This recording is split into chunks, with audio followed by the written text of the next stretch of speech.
right here where the ribbons are. Now, if you can look, if you can look from the ground here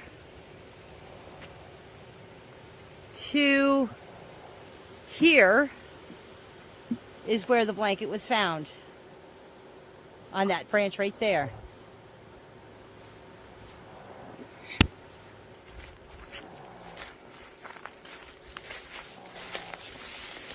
And this is the exact branch. So way higher than 5 feet in the air. It's actually over my head, so it's probably 6 feet. That one right there. It's draped over that branch. Welcoming everyone. Sorry, I'm a little bit late this morning. This cracked me up. I saw this. I thought it was very funny. So true, Kathy. I was a little bit slow this morning. I forgot to upload all this blanket stuff, so I was doing that, and then I realised I hadn't actually got myself any Pepsi Max to get me through the live stream. So I've just been chasing my tail for the last half hour, really. Welcoming Callie, Charlotte, Ariel, Ernestine, good to see you in here. Kathy, Camilla, if you're in here.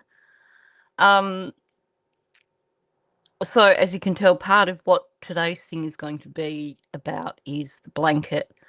I've got a few things that I want to go through before I jump back onto Daniel's interview on Sunny. I know Malaya is the big topic of conversation at the moment. I did my big live stream on her already, and basically I'm breaking up that interview now to do a thorough deep dive. I did have one queued up to work on yesterday, and things just didn't. It was one of those days, I think. So I just ended up calling it quits and making a video, one of my other videos, from members to public, and just went, yeah, whatever. Welcoming Deborah, good to see you in here. Now, some of you have probably noticed that I put a bit of merchandise on my channel, just for shits and giggles, really.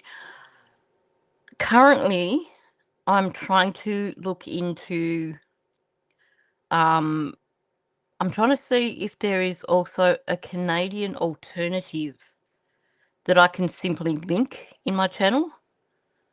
Because apparently, if you order them from Canada, you get tariffs whacked on. I went with that particular shop because it ships globally. But apparently, if it's in the Northern Hemisphere, it sounds like it must be shipping from the United States, so that if you happen to be in Canada, you get those lovely tariffs that have been added onto everything. Did I get some sleep? Yeah, I did get to sleep sometime after about 4 o'clock this morning. I seem to be running on about 4 hours, average 4 hours sleep these days. I'm not quite sure how to reset my brain. Maybe if we actually get some sunny weather, that might help. It is once again raining and drizzly. We probably had about 4 or 5 hours yesterday with no rain. Rita, I've noticed that autocorrect has gone berserk. One of the things that is really ticking me off at the moment, to the point where I'm thinking I'm just going to have to turn off in autocorrect, is I type I and I press the space and it turns it into in. And I go back and I delete the N and I press the space and it turns it into in again. And I'm like, for frick's sake, you don't know what I'm trying to type. Let me type. So I have noticed that autocorrect has just kind of gotten a bit of attitude lately.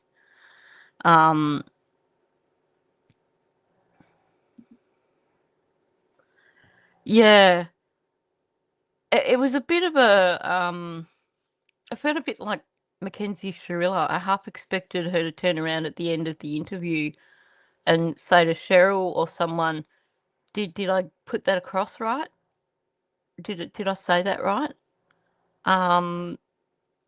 Look, there's obviously some trauma there. You could see some responses that were trauma responses. But a lot of it was controlling public perception. Yeah. Oh, yeah, me too. Unfortunately, I haven't even been able to walk the dogs. It's been that wet. It's just been, this winter has been, and I think that's probably a large reason why I'm not sleeping, because this winter has just been wet, rainy, wet. That dry spell for 4 or 5 periods yesterday was probably the first dry patch in 4 or 5 days.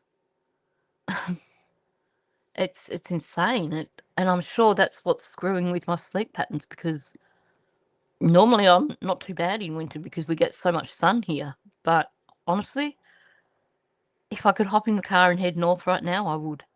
Oh, thank you, Bridgeman, for the jewels. Very much appreciated.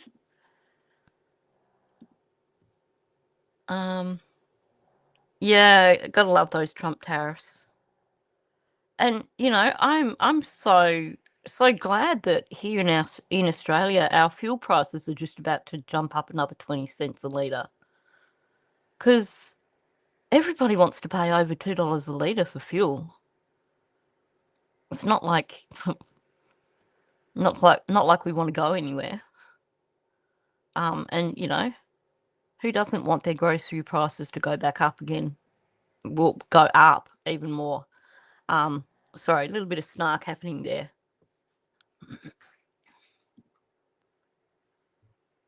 Yeah, she was doing a lot of checking.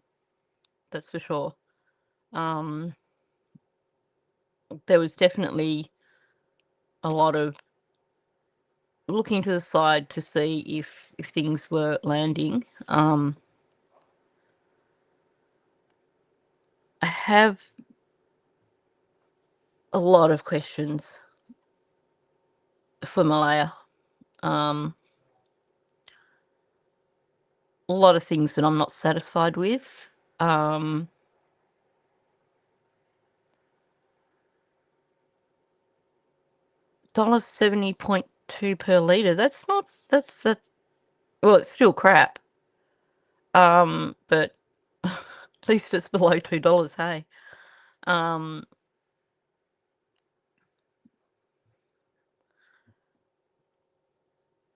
I'm not sure what the price per gallon is at the moment in the US. But I think if you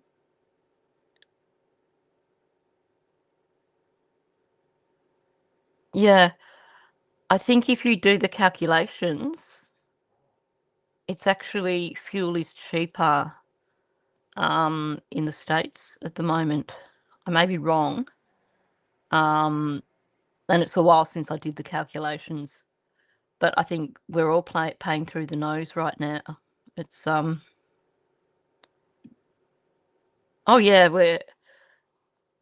we've ended up getting a really good trade thing going with Canada, though. Seems like Canada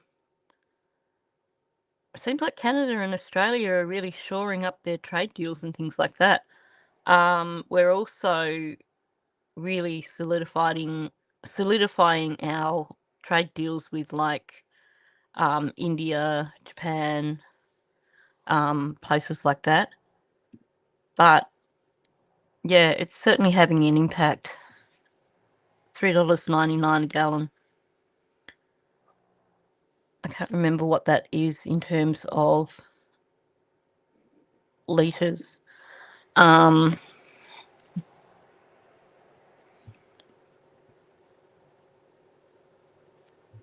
Okay, so 1 gallon is about 3.7 litres. So we're all paying through the nose for it. Let's just put it that way. I can't do the math this morning. No. Canada isn't putting tariffs on us. Trump is putting tariffs on us. No, Canada and Australia have got a really good. Seems like we're working on a lot of trade things. Getting better trade deals. I know in terms of metals and stuff, there's some stuff going on, isn't there? Oh, $18 for Vegemite. No way. Wow. That's insane.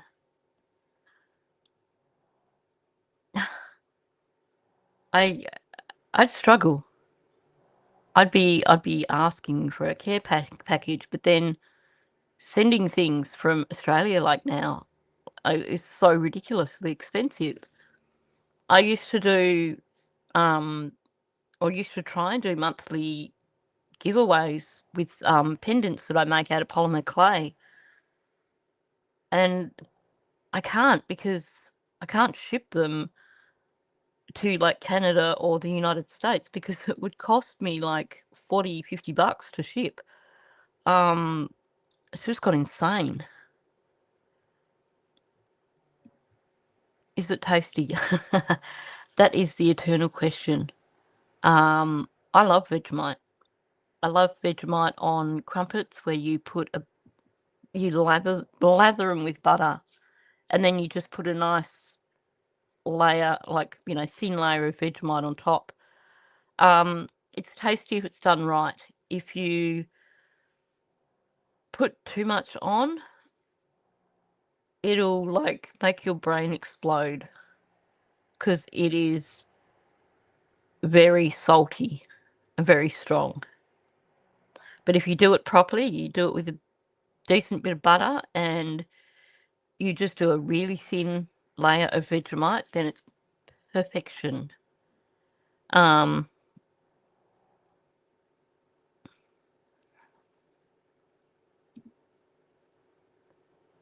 Vegemite is umami, if I'm remembering it right. Now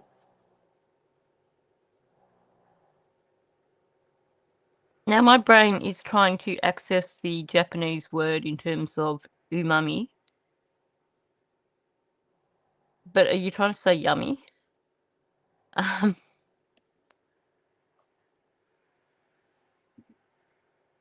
Yeah.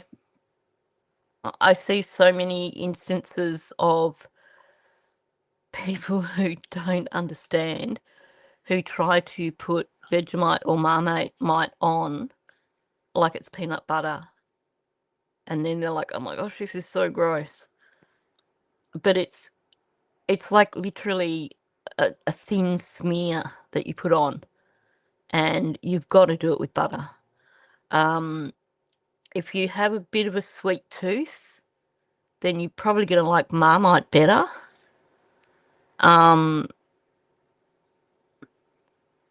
Yeah. It is. It has got that umami kind of salty, savoury flavour. It is very salty. Some people have said, look, if you like soy sauce, you probably like Vegemite. I think, yes, in terms of the saltiness and the strength, but in terms of flavour, it's a very different flavour.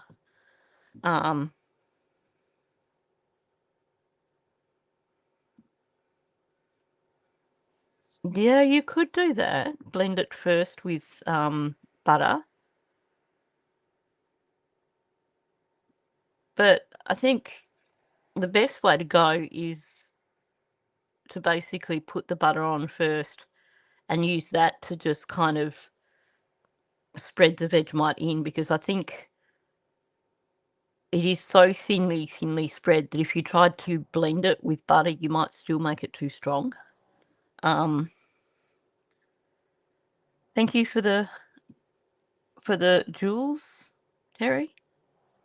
Yeah, if you don't like soy sauce, some people say you might not like Vegemite. But I think they taste very different, so I don't know. Really don't know. But definitely very, very thin layers. Welcome in, Mr. Hemi. I just saw you coming in. But for $18 on Amazon, if you haven't tried it and you don't know if you like it, I'd be not spending your money. Okay, so I just played that video, the excerpts from Janie and Daniel showing where the blanket was located in the tree. Hi, Nancy, welcome in. Now, I've also taken screenshots from those, so I'll start with those first. And I thought I had a black and white one, but I won't. Is Marmite like wow butter? I don't know. I've got no idea what wow butter is. I've never heard of it.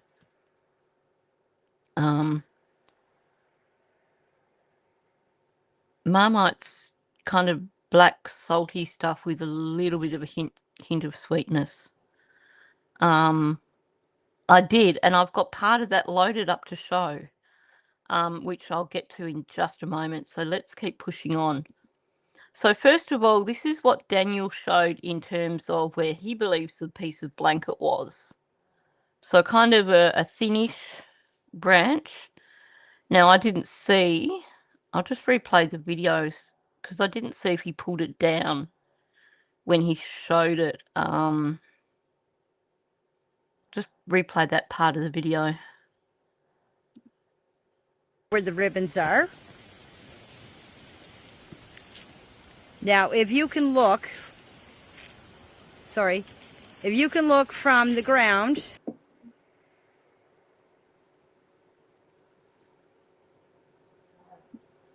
is where the blanket was found. On that branch right there.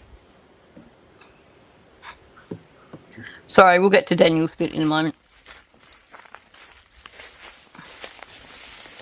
And this is the exact branch. So No, he way didn't higher pull than it 5 down. feet in the air. It's actually over my head, so it's probably 6 feet. Okay, so that's the branch that Daniel was pointing at. Now we know Janie was pointing at the spindly tree where the ribbons were, which goes back to what I was saying the other day in terms of the ribbons aren't on the spot where the blanket was. They're just marking where the yeah, saved me. Sorry, hang on.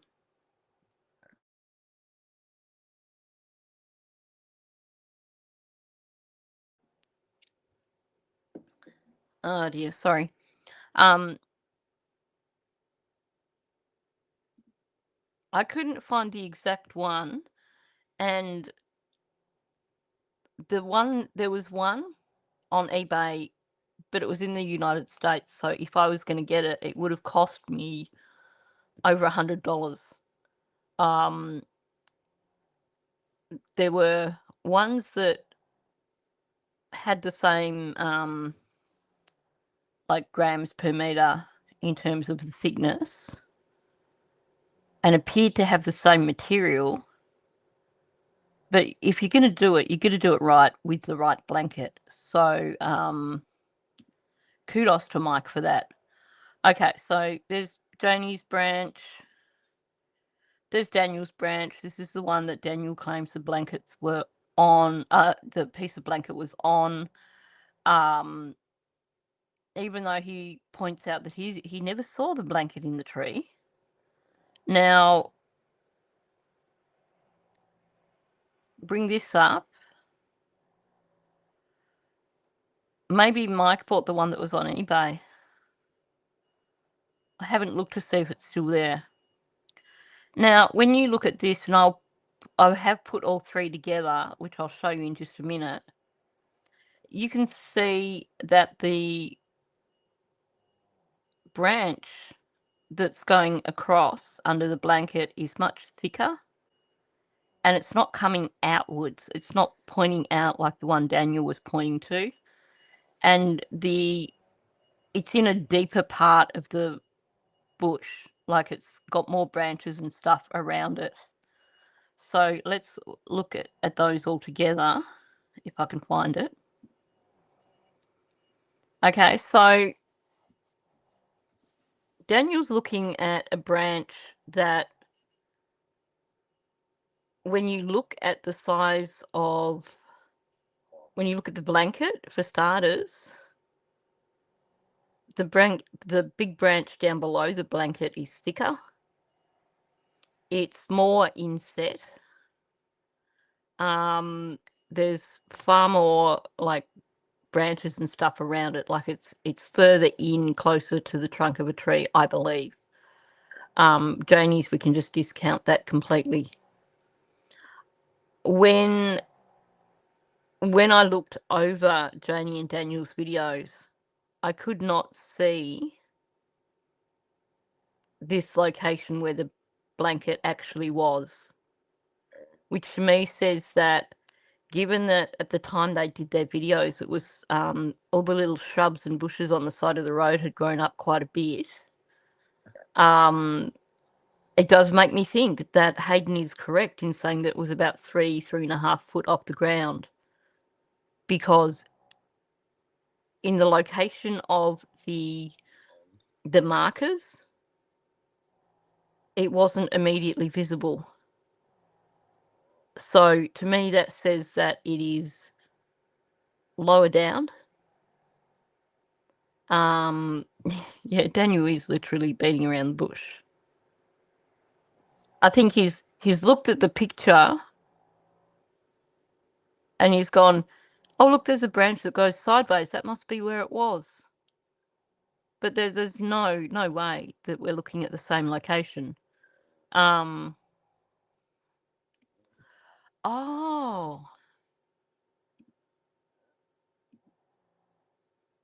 You can see ferns in the blanket picture. Let's just bring that up on its own.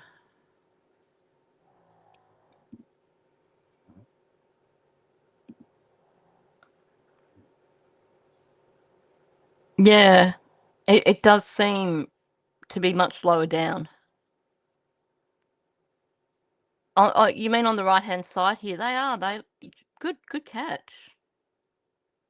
So that's really low down. Just here next to the, I'm like moving the marker, but the cursor, but you can't see that. Yeah, right next to, like, where the picture ends, that's definitely a fern frond.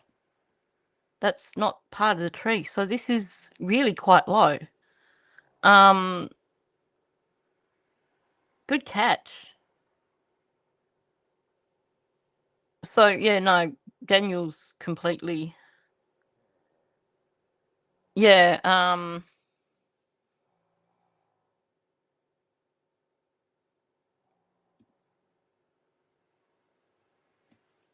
yeah, most ferns don't get more than about a foot or two.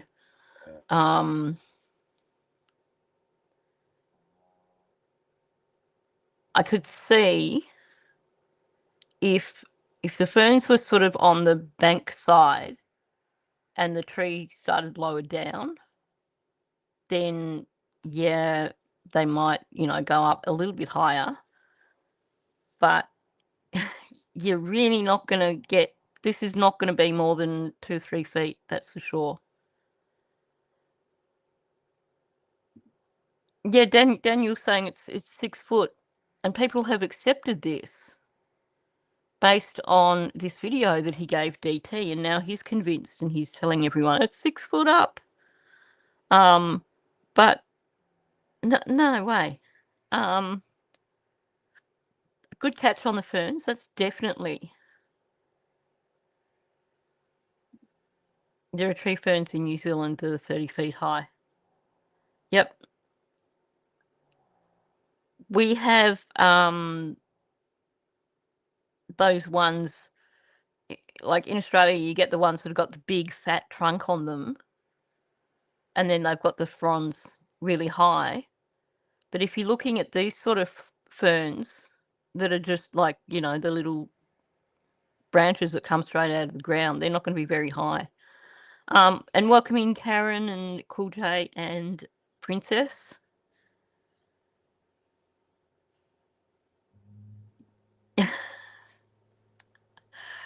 True. It suits his narrative for the blanket to be 6 foot off the ground. And yeah, there's definitely no ferns in there. Thank you for the jewels, Carrie. Very much appreciated.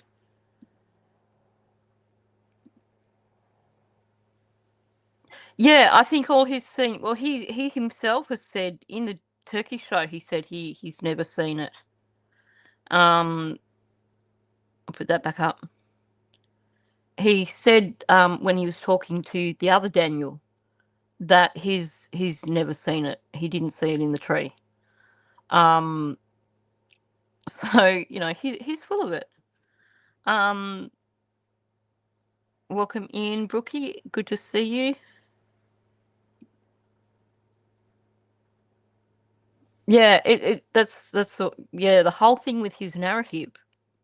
He needs it to be 6 foot up in a tree because 3 foot is too low for him, for his narrative. So I think, I think we should be going back towards looking at what Hayden said as opposed to what Daniel said, because certainly the location Daniel is showing is definitely not the location of the blanket. And you are so correct about those ferns, which I hadn't really paid attention. I should have done. I know. That was one of the first things that stood out to me when Angela said, and the pieces were in the bin, and she's like, yeah.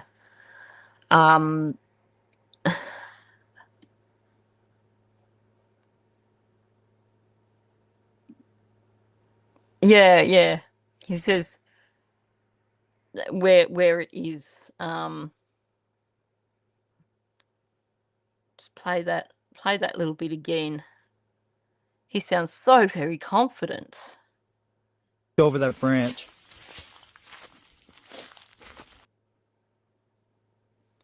Oh, okay, run it back just a little. Hang on, what's going on? No, I just need to press Right play here again. where the ribbons are. Now, if you can look from the ground here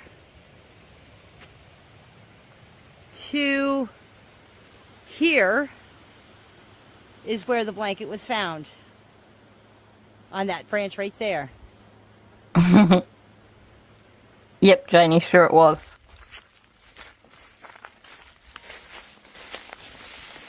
And this is the exact branch. Nope, so Daniel. Way higher than 5 feet in the air. It's actually over my head, so it's probably 6 feet. That one right there. It's draped over that branch. Yeah, see, I reckon it's even below, like where he's showing.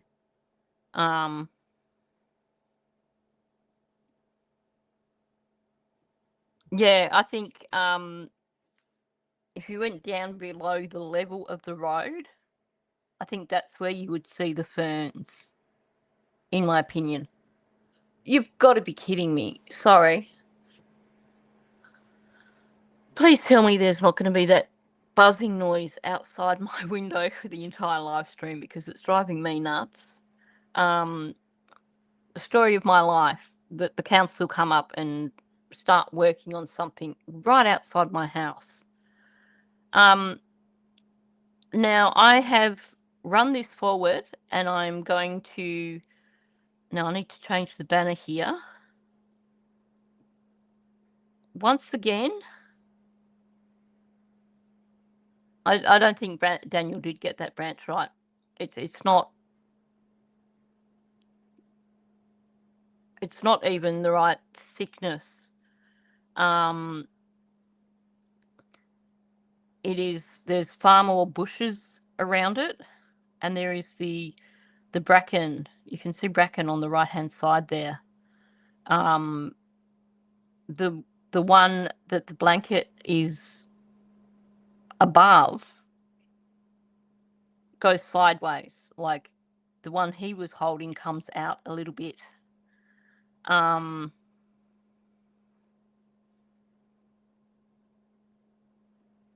It was draped over an evergreen tree, and Daniel points to a maple.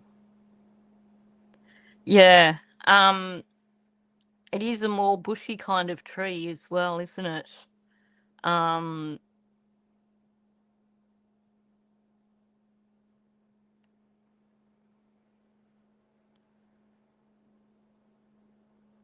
Looks like a different kind of tree. Picture looks like a conifer. This tree looks like leaves. And how was it that Hayden described it? Just give me a moment.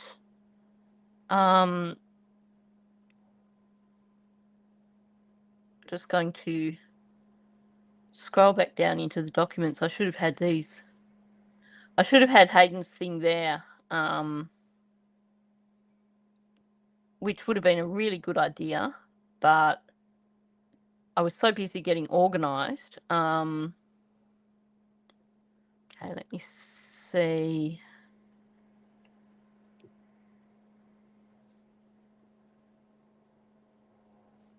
That's not that. Okay, getting there. Hang on.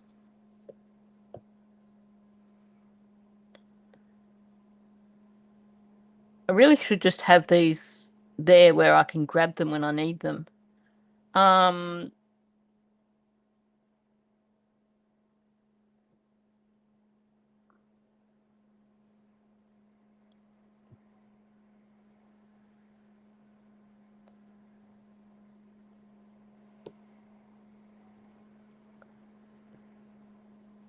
Okay, I can't find it here, but certainly the way it was described in terms of what Hayden saw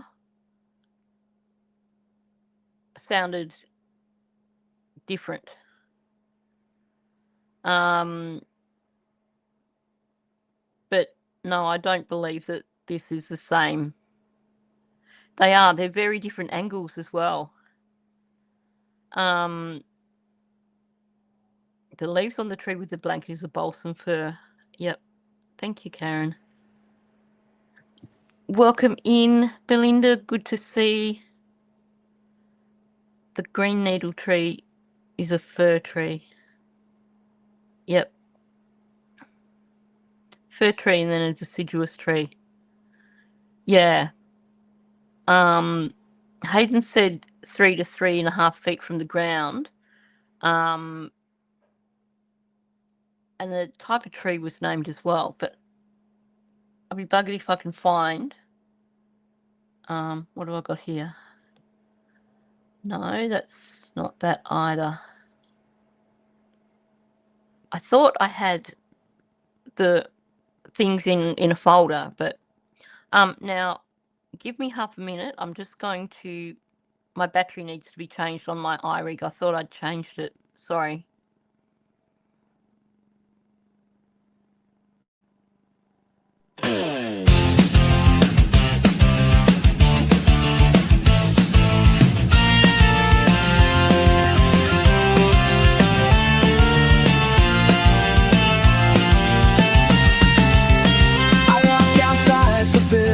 So tall, the cars are parked and watching me, they speed away when I step out the door. They take my pics and videos galore. Drones are buzzing high above my place, yet none appear online to show their face. No one sees my mark making the ground.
Okay, sorry about that. Ironically, I did actually invest. Hang on, still fixing things. I did actually invest in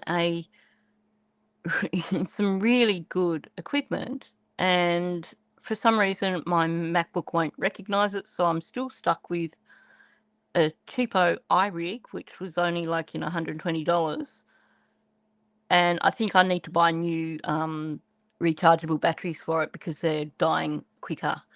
Welcome in, Chelsea. Good to see you here. Just read people's comments.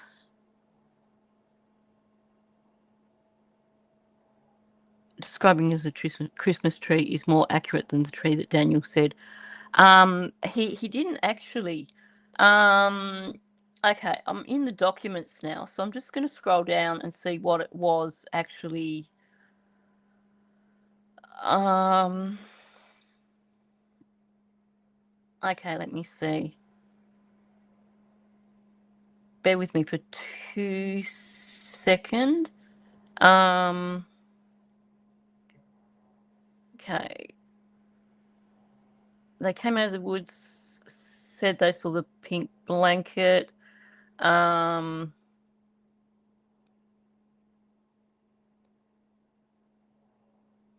Okay, it's going to be in Hayden's statement. Hayden said it was a blanket on a branch. He said the tree was a small, bushy tree, more like an alder. Well, it's certainly what Daniel's looking at is definitely not small and bushy. I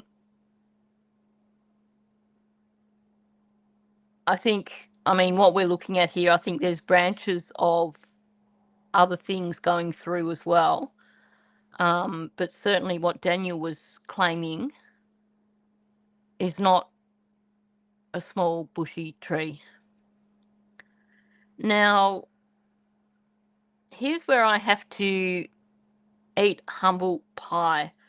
I've put Mike's channel up, and I'm only going to play part of his video, so please make sure that you go over there and watch the entire video for yourself and give him a hype, give him a like, leave a comment, because obviously all those things help his channel, help get his video out in the algorithm. So Mike MX has once again gone above and beyond. And like I said, this is where I have to eat humble pie, because I was convinced that you would have to cut that blanket. Turns out I was wrong. So let's watch this part. So it speaks anyway.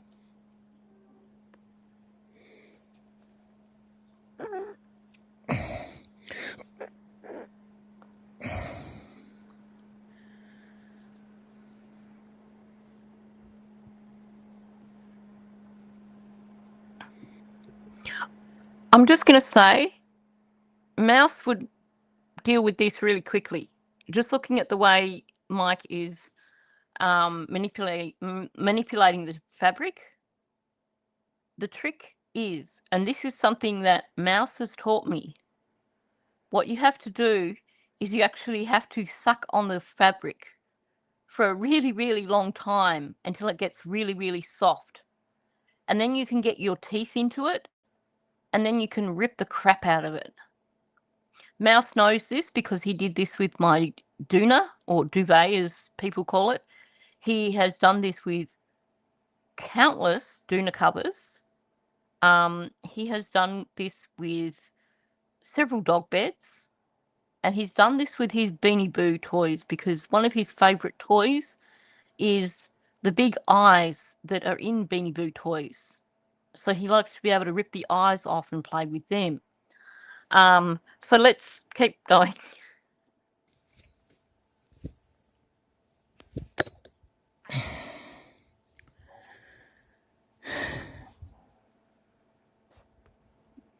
And yes, Mike does show at the beginning of the video that it is the same blanket.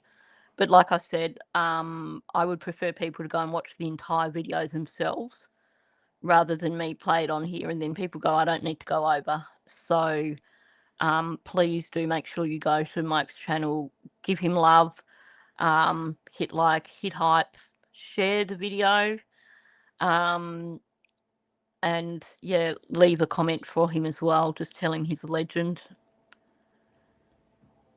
So, Mike, did you put your back into it? Did you give it your all? Yes, I did, and I'm fairly strong. And it wasn't given. So I hear people saying, well, what if you cut the edge band and would it rip then? Okay, let's go.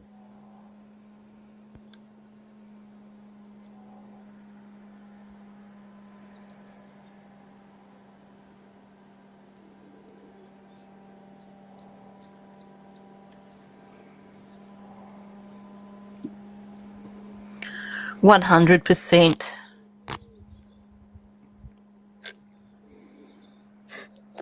So there you have it. So easy. Like I could have had much in reserve, loads in reserve, as in, at a guess, maybe 40 pound weight would have tore that. Yeah, easy ripped. When it's cut, when the band on the edge is cut, it's easy ripped. So anyway. Okay, and I'll stop it there because, like I said, I'm not going to play his entire video because that's just, I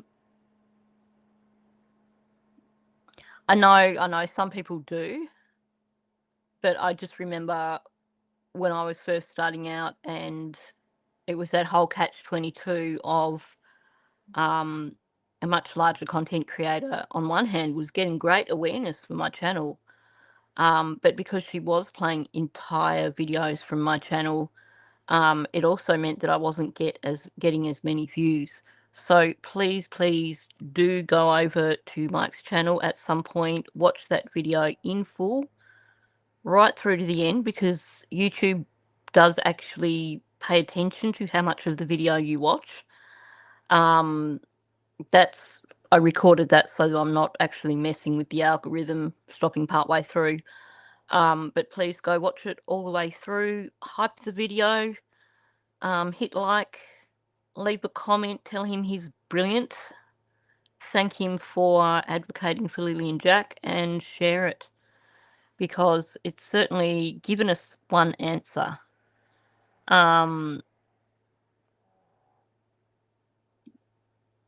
Yeah, certainly, and welcoming Carla. It's interesting though that Malaya didn't correct Angela when she said about it being in the bin.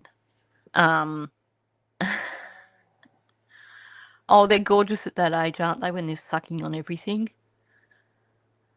So a huge shout out and a huge thank you to Mike for not just doing this, but also going to the expense of purchasing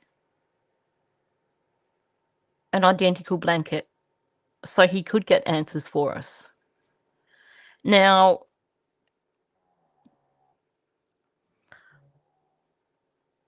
I do believe there is significance to the blanket. Forensics would not be holding on to the blanket if it wasn't significant. It would have gone to forensics, they would have done their testing, and it would have been sent back to RCMP and entered into evidence.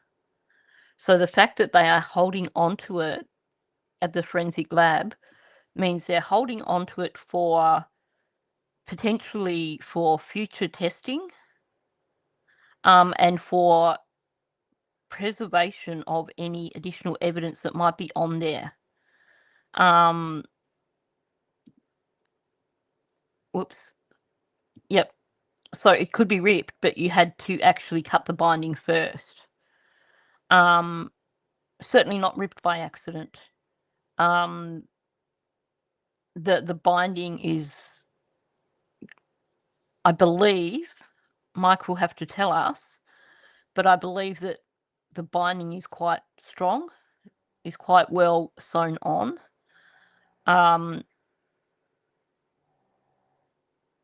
It did seem like it took a bit of effort cutting through the binding, but these are questions that Mike can answer. You would think that, wouldn't you, Belinda? I think he didn't think it through logically.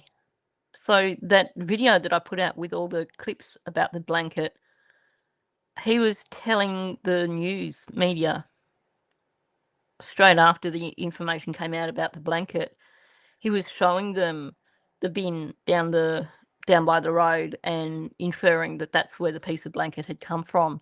So I think he set up his narrative early on without thinking about how it would actually work.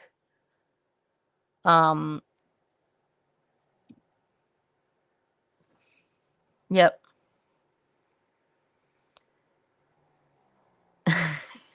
Sorry, I'm just laughing at Hemi's comment. Yep. You have someone in Ireland who is one of the biggest advocates for these babies. And Malay is only coming out now after 15 months. Whoops. Why did Malaya give different answers in the Globe and Mail article versus the CBC interview? Both were done on the same day. Oh, did she? I read the Globe and Mail article, and I did screenshots that I was going to do as a video. But then I looked at it and I thought that it sounded very much like what had been discussed with Angela. So I need to go and have another look.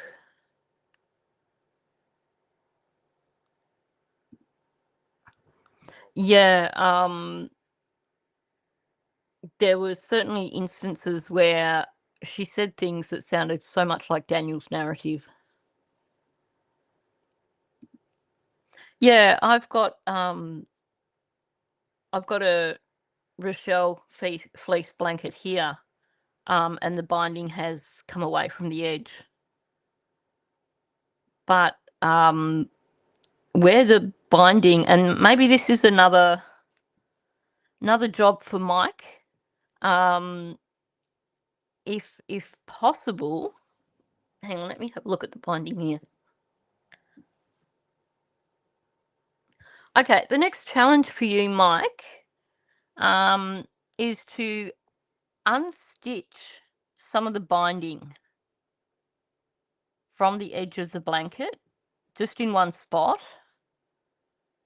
and see how easily, without any scissors or anything, just unstitch the binding, and without the binding, see if it will tear without the binding to keep it from damage. Because, yeah, I know this blanket I've got here, and I'm not a little kid dragging around, which apparently Lily was doing. So it is quite possible that the binding has come unstitched. My understanding is that, you know, the edges, I mean, on mine, the edges are pretty well finished. But yeah, maybe that's something that Mike can have a look at for us. Oh, has Mike got you blocked, Hemi? You know, you do upset some people sometimes. You just amuse us in here, but you do tend to upset people occasionally. Anyway, now we are coming back to the blanket in a minute with Daniel, but I wanted to bring up something now. I'm not going to go through the details of this too much. I'll just pause that for a second. Now, this is not anything to do with Lily and Jack's case, but it is. So what I'm showing you here is cell tower data from the Maddie Soto case. And what you can see here on the screen shows you how triangulation works. So the purple lines that you can see are the signal from Maddie Soto's phone. And the angles that you can see are the location of the towers. So the curves, the part of the circle is basically showing the tower, the range of the tower. So what it's showing here is you can see there's actually 3 towers. And what they've done is they've used the 3 towers, the location of where the signal overlaps on the 3 towers to triangulate the position of Maddie's phone. So that's what triangulation looks like. Now, if I move on, now at this point in time, for some reason, this was only pinging off 1 tower, meaning that essentially it could be anywhere on that semicircle, because they can't compare it with other towers. So in Lily and Jack's case, this is what the situation would be in terms of phones in the area. There's not enough towers to get a solid hit. The only way they're going to do that is if they actually are able to take specific phones and then they download the phones and they get GPS from the phones. But if they are using towers to figure out phone locations, then basically they can't really do this somewhere out Lansdowne Road because there's not enough towers. So it's going to be something like this. Now, I'm going to move on to one of the slides that actually shows where they've recorded movement, because this will... Okay, I'll get there in half a minute, sorry. This is all trying to get to Stearns' one because it shows his movement. Okay. This shows you how they record movement, because basically this is showing you the cell tower pings based on time. So at 8:14 on this particular evening, you can see that the cell phone hit 1 tower first. It moved along, hit the next tower, moved along, hit the next tower. So that's how you can actually track cell phone movement. Princess, I'll go through this in full on Maddie's next live stream. But I thought this was really, really worth looking at in terms of Jack and Lily's case as well, just to give people some understanding of how they can track cell phones in the area. But again, this one where we're looking at, and we can see the cell phone moving into different areas, hitting on different towers, and we can actually track its movement through the different towers. Again, this is in the middle of Orlando, where there's cell phone towers everywhere. So this made it really easy for them to track the movement of these cell phones. So again, you can see at 8:21, they've now tracked it from where he first hit that first cell tower, and you can track his entire route. based on the cell tower pings. And you can see over on the far side, that's Maddie's cell phone at her grandmother's house. So that's on the move. That's headed back to the townhouse. But you can see the movement. Welcome in, Dawn. Good to see you. This is how, with cases, you see them say, well, this is the definite route that we have, and this is the route that we believe. Because in terms of tracking a phone, you can triangulate with the different towers if there's enough towers. I hope I've explained that properly, or clearly enough to kind of help people understand. But basically, this is so this is from the evening before Maddie allegedly went missing, and it just basically tracks locations. You can see here the phone's not moving, so it's not actually pinging on anything. Then you see Jen finishing work, and her phone is basically pinging off towers as she heads home. So again, then you've got, because the phone is stationary there, it's only pinging off one tower.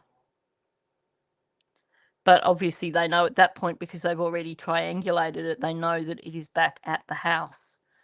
So when the phone is stationary, it won't necessarily ping off more than one tower. Anyway, I just thought that was something that was worth bringing up, because when we were listening the other day and Daniel was talking about triangulation, I think he didn't really understand what it was. And I just wanted to show how triangulation needs multiple towers. You can't triangulate from one tower. Okay, now where is the audio? I think I've covered all the bits that I wanted to cover. Again, huge thank you to Mike MX for helping us out with the blanket, and this is definitely me eating humble pie and saying, yes, you can actually cut the blanket and then rip it. Yep.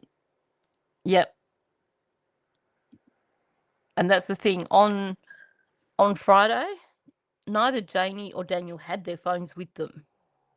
Their phones stayed at Gairloch Road.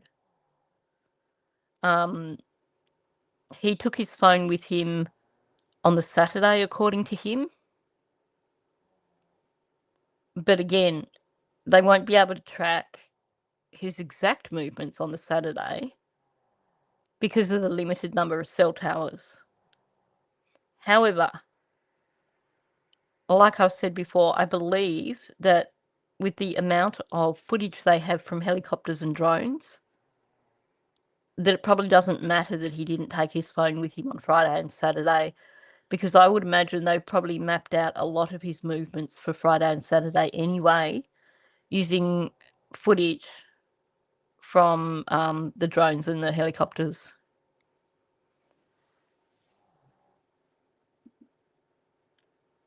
Yeah, was that Saturday? Now that's a good question. I'm going to, since I've got the document here already, I wish I could bring it up on stage. Actually, oh no, that no, that probably won't work. I'm not in the right. I'm still in Safari. I'm having problems with Okay, let me have a look. Scrolling through Malaya. And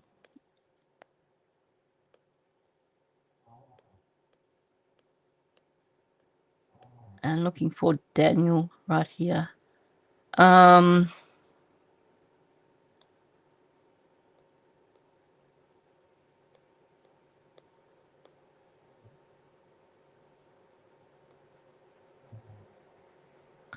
Daniel talked about areas he searched on the first and second day. Yeah.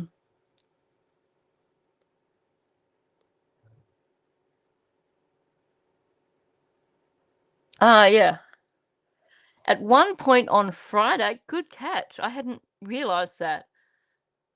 Claims he didn't take his phone with him, but on one point on Friday, before dark, he took a half-hour video on his phone of where he was searching.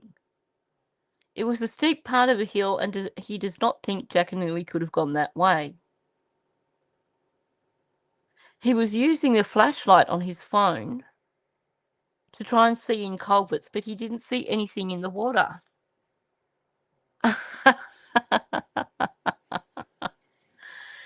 He checked all the culverts when he was driving around first thing Friday morning, when he apparently didn't take his phone.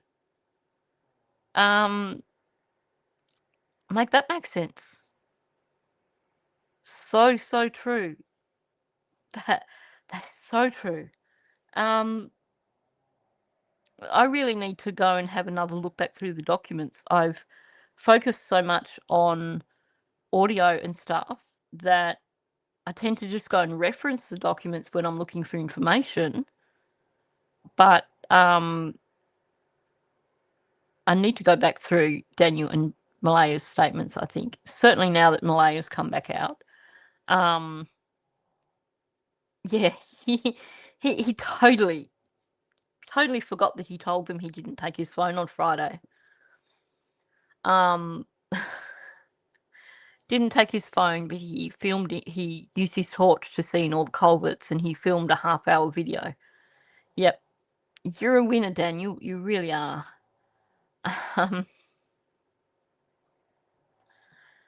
Yes, he did. He checked all the dirt roads, except the one where the blanket was.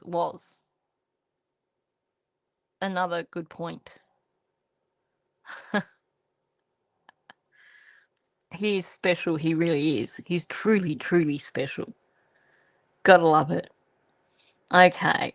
So now that we've looked at the measurements and stuff for the blanket, let's have the audio where he's carrying on about exactly that thing. And then when you look in the documents, it says that, Hayden said it was like 2.5 or 3 feet off of the ground. Right. That blanket was hanging clearly above my head. It was 6 feet. Yeah, I'm 5'10", so it was at eye level. So it's around 6 feet in the air, draped over a branch. The kids couldn't put that there. What are they going to do? Stand there and throw it up in a tree? Well, according to DT, that was possible.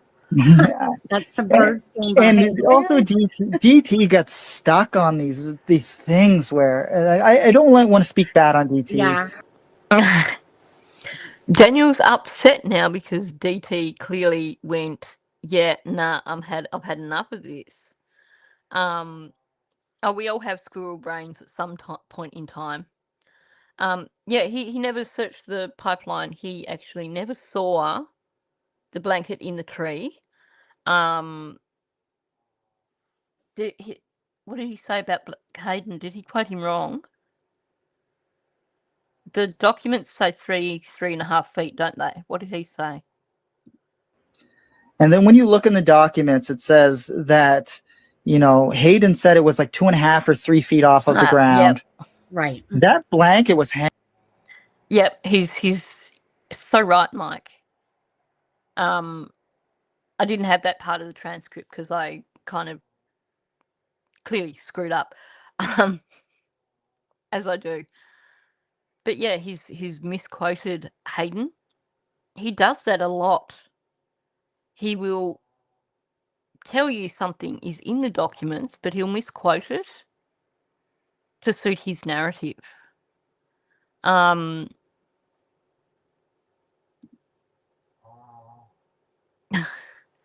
I know. So many inconsistencies, really. Yeah, and he's pissed about it. Because the inebriated ostrich was his friend and was really pushing Daniel's narrative for him. And then he just basically wiped his hands of it and walked away.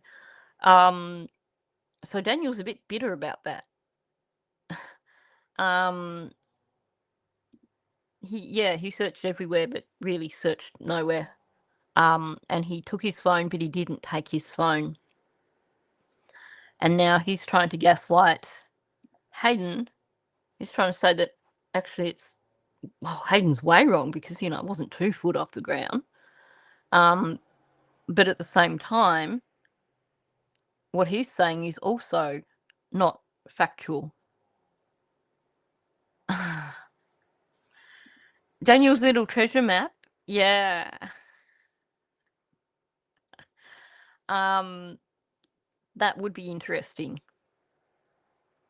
I have to say, in terms of what he's saying about this half-hour video that he took, I think I sent you a LiDAR image for that. That's also off Lansdowne Road, in terms of the one place I could find where there was like a really steep spot, which is, what's it called? It's actually got a specific name.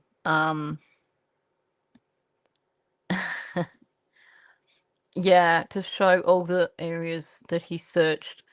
It probably is in the shape of a crack pipe. It's probably a map with the shape of a crack pipe on it, in my opinion.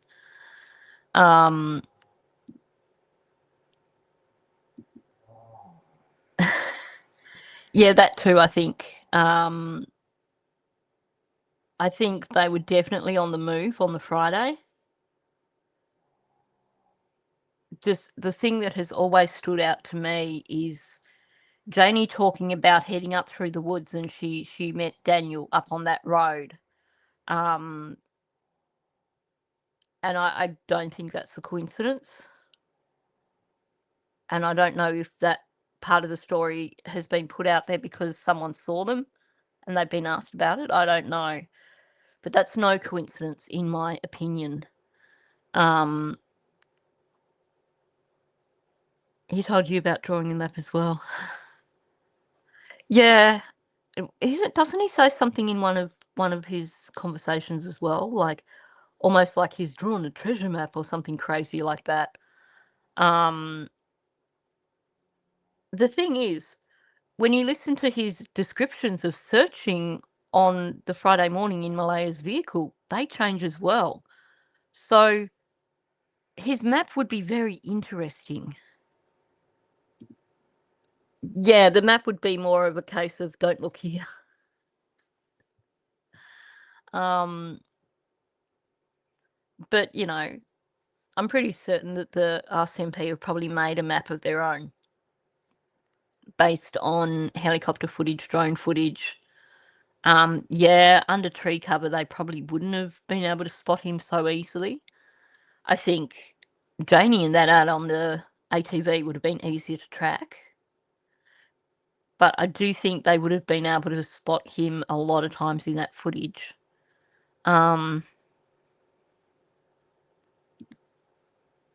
Yeah. I'm still on private property in terms of where I think the children are.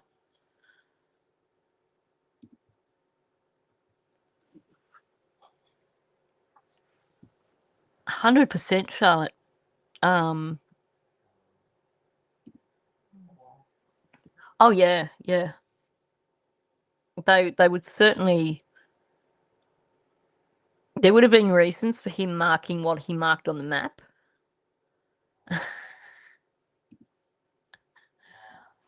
Yeah, he probably did do it in crayons.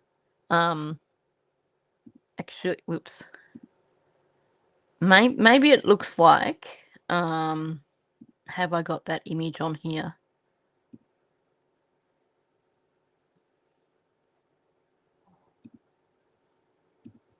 Maybe the map looks a bit like this. If you just overlay that on a map of the Lansdowne station area, that's probably what he drew for them. with his crayons. Just saying. Anyway, where's that video gone? So many things on here, it's hard to find the video again. Of my head. It was 6 feet. Yeah, I'm 5'10", so No, it it was wasn't. at eye level. So it's around 6 feet in the air, draped over a branch. The kids couldn't put that there. What are they No. going to do? Stand there and throw it up in a tree? Well, according to DT, that was possible. Yeah. That's some birds going by. And also, DT got stuck on these things where I don't want to speak bad on DT. Yeah, I mean, I haven't come on here to bash other YouTube creators, right? Yeah, DT was stuck on the boot print on the pipeline, yeah, and I'll let the public know that was never 100% yeah, accurate, confirmed Lily or Jack's footprint. right. And I want to say that openly so the public knows that was never 100% confirmed. The investigators went to Walmart and they bought the exact same boots, right? And they did all the. He's really got his knickers in a knot over DT's theory about those boot prints being legit and that the kids wandered outside the search area. And for some reason, that's really got his knickers in a knot. And I think that's probably because he wants to sell the narrative of them being put in a car and driven away. Welcome in, Bonza. Good to see you. Wow.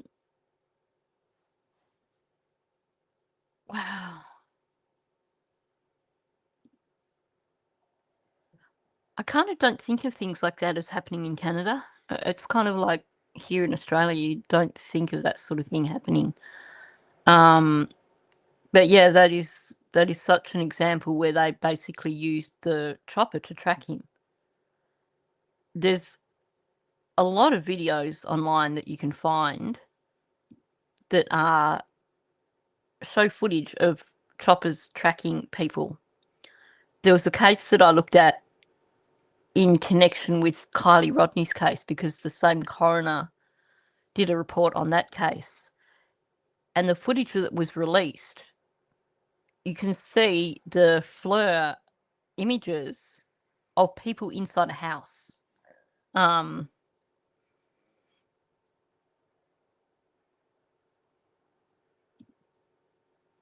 Yeah, some private land is very large and hard to keep an eye on it at one time. So true, so true. Yeah,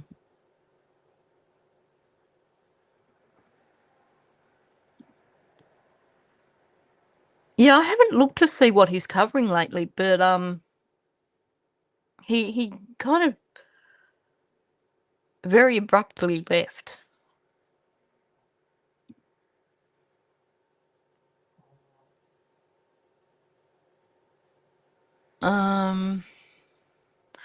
Oh, that's right, he did too, didn't he? He started talking about Pokemon on his channel. Because they bonded over Pokemon, clearly.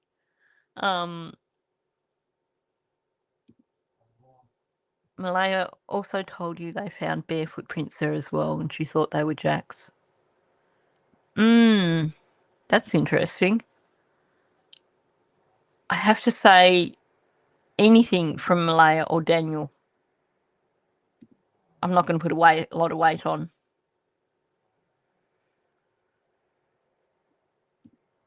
Oh, true.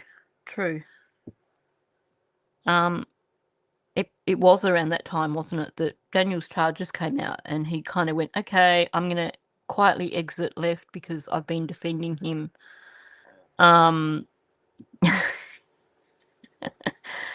DT got lost looking for Pokemon. Yep. Yeah, look, given that even in her interview, when Lindsay asked her about the blanket and mentioned it being in the bin, and Malaya's like, yeah, she kind of forgot that part of the narrative. Now, yes, Daniel is correct in terms of we don't 100% know, that it's the same boot print. We just know it's from the same type of boot. And we're talking about Walmart boots, which are obviously going to be the most affordable option. And we're talking about an area with a rather low socioeconomic status. Like, the people in the area aren't exactly living in million-dollar mansions. So chances are there's a lot of kids out there with boots the same. What they would be looking at, and this is why I think the boot print that Janie keeps talking about in the driveway, I suspect that the reason that there was a cast done of that was nothing to do with it having evidentiary value, but because they wanted to compare tread patterns with the tread patterns found on the Pipeline Trail in terms of, yes, the Pipeline Trail is from the same type of boot, but if you take a cast from the actual boot, you're going to see little teeny bits here and there that would identify it specifically. Like a little nick here, in one part of the boot, or an indentation where a rock's been in it previously or something like that. So, yeah, and the wear and tear, a good forensic analyst will also be able to tell basically how the person walks as well. So there's so much that they could do in terms of comparing what they took the cast from with what was on the Pipeline Trail. Now, I don't believe that they are connected. But yeah, Daniel is correct in terms of we don't know about the accuracy, because it's something they would never tell us anyway. Forensic testing or on the imprints, and because they do it, the way they do it is they check how deep the prints are. They have to check the exact tread, because each size of boot, even if they're the same boot, the tread size is different. And I'm very limited on like what I know on. I've never. You are very limited, Daniel. That's why I had to put it as the thumbprint, because just him saying I'm very limited just cracked me up so much. Yeah, and that's the thing. And they will know that. They will be able to tell from the positioning of, like, the weight and everything, the way it's there. Because a child isn't going to just put their foot down, the entire foot all at once. So, you're going to have a launch spot, and you're going to have, a landing spot and a launch spot. You're going to have different, different levels of weight in different areas. Yep. Footprint expert. I know, it is a rare nanosecond of self-reflection. And I think it was something that had to be acknowledged.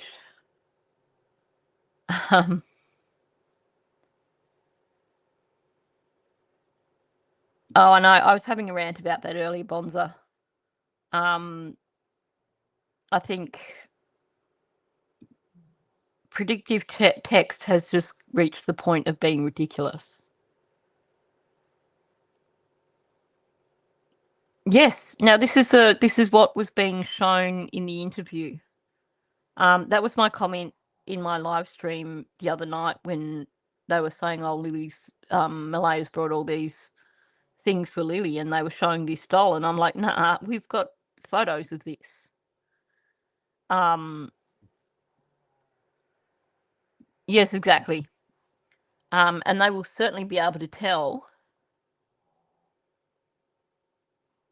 if the boot prints on the Pipeline Trail were put there with someone with the weight of a child, as opposed to someone using their physical strength to emulate that. He's an expert on everything except the truth. Ain't that the truth? Oh, he knows it all.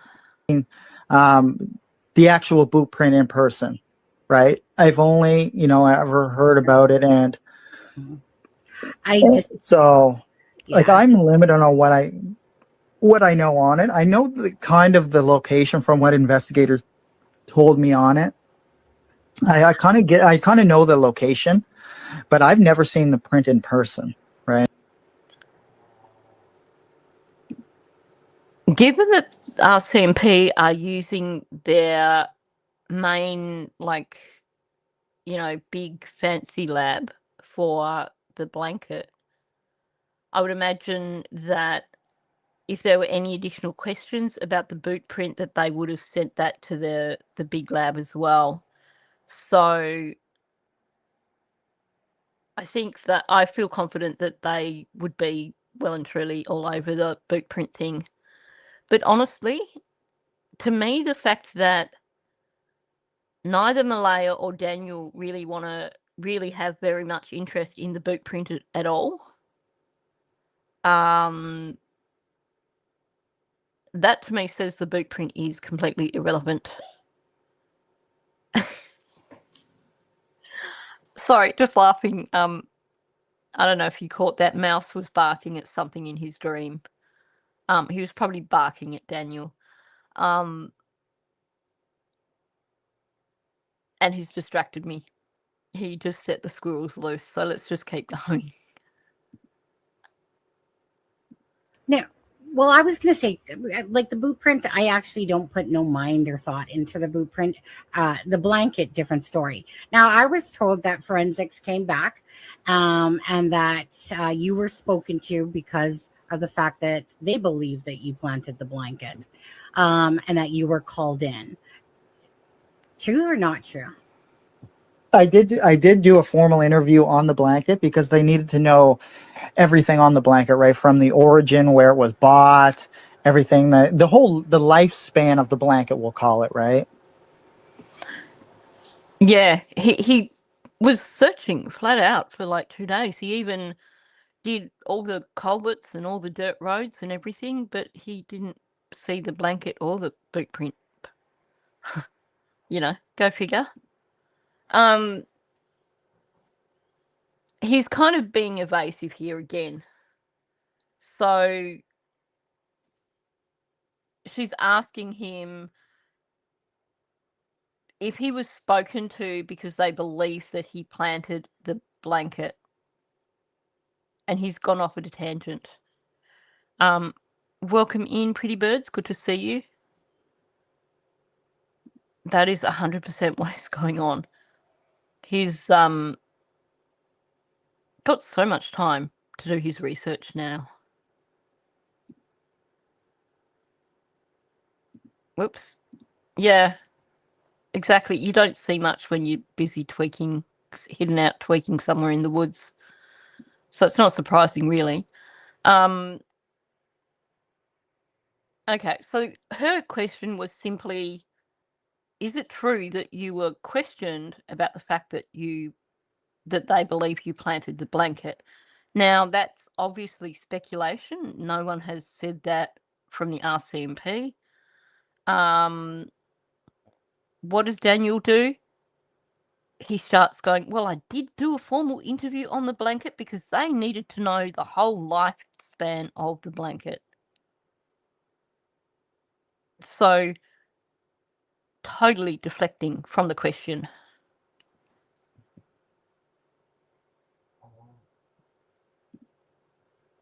And so this is the thing. I felt that even in this interview with Angela, she was still covering for Daniel. Does she really believe that he was searching for those 2 days? when she told you that, does she really believe that? Because I don't think so. I saw a lot of reactions in that interview that certainly make me think that she knows what happened to her children and that she's traumatized by what happened to her children. She spoke kindly of him on Saturday.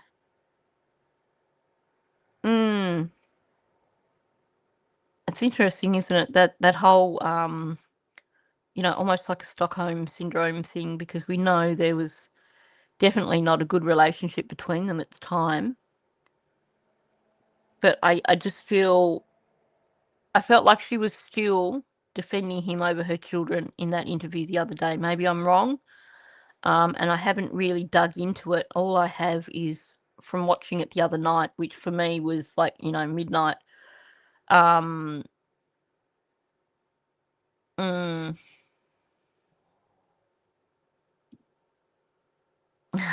Yeah.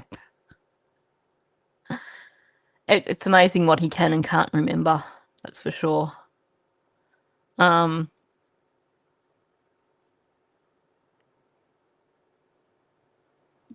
Yes. Now, the boot prints were found at approximately 3 o'clock in the morning, I think it was. We don't know how long they've been there for.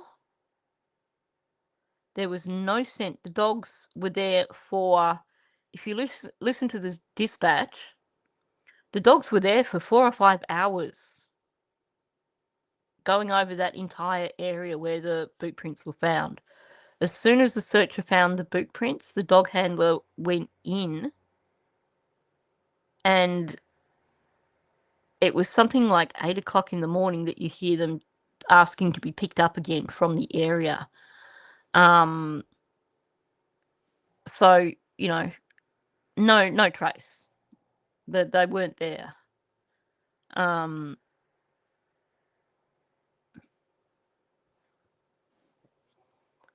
think, didn't she say that to RCMP as well? Not necessarily the barely getting any sleep or food, but I think she did say something about how he'd been out the whole time.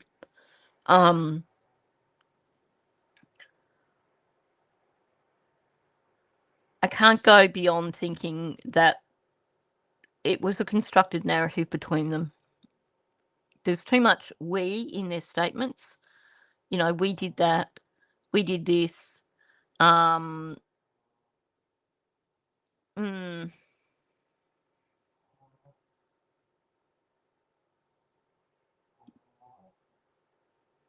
Yeah, exactly. And going back through,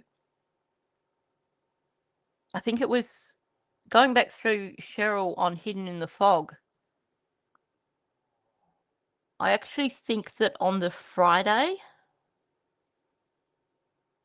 it sounds like Shelby had one of her children with her, which is something that I think has been missed.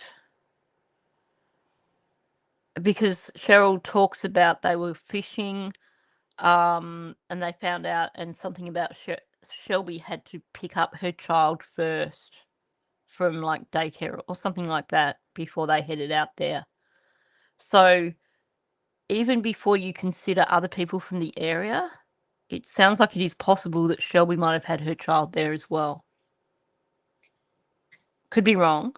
I need to go back and listen to that, but that was the interpretation I got from the last time I listened to Cheryl talking, like on the Hidden in the Fog audio.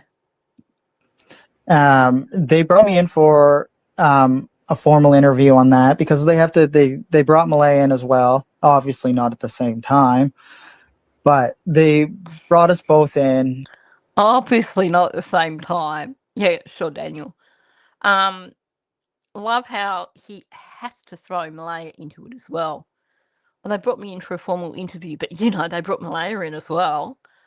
Did formal interviews on the blanket, right? So they know like the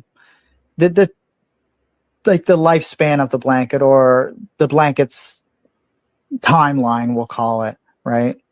Mm-hmm. And because they knew I didn't plant it. I wasn't on the road on May 2nd when it was found. I didn't find the blanket. I have nothing to do with the blanket, right? I mean, That's a ridiculous argument, honestly. I didn't plant it because I wasn't the one who found it. I didn't plant it because I wasn't on that road when it was found.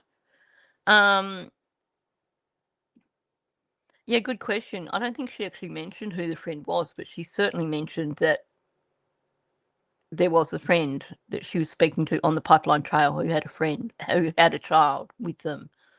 So,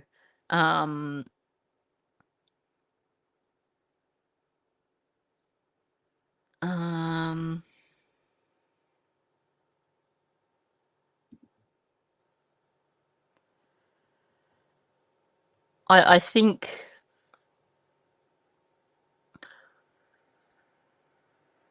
for starters, I don't think Malaya is going to be any use as a witness.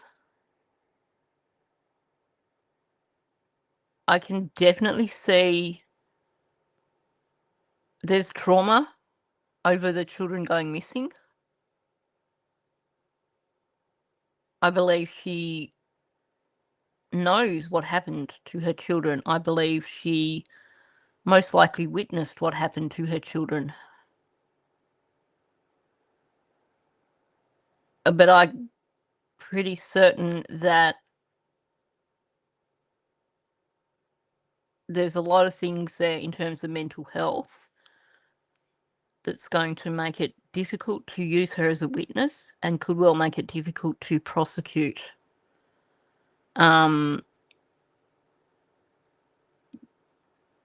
I know, that triggered me as well, just when she was like that.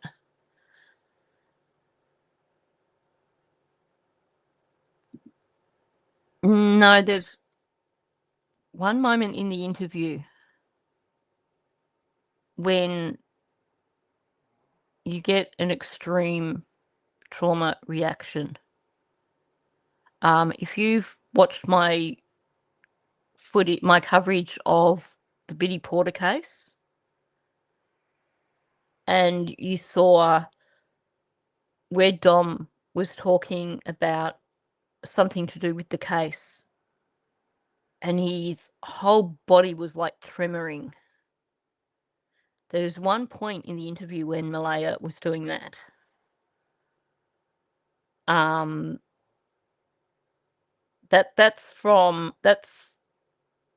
That's a different sort of trauma. That's really acute trauma. That's not from a coercive relationship. That's from seeing something or knowing something that your brain cannot process.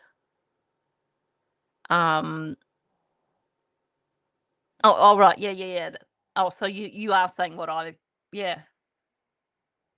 That one moment in the interview has me convinced that she either saw what happened to them or she saw them after they were deceased.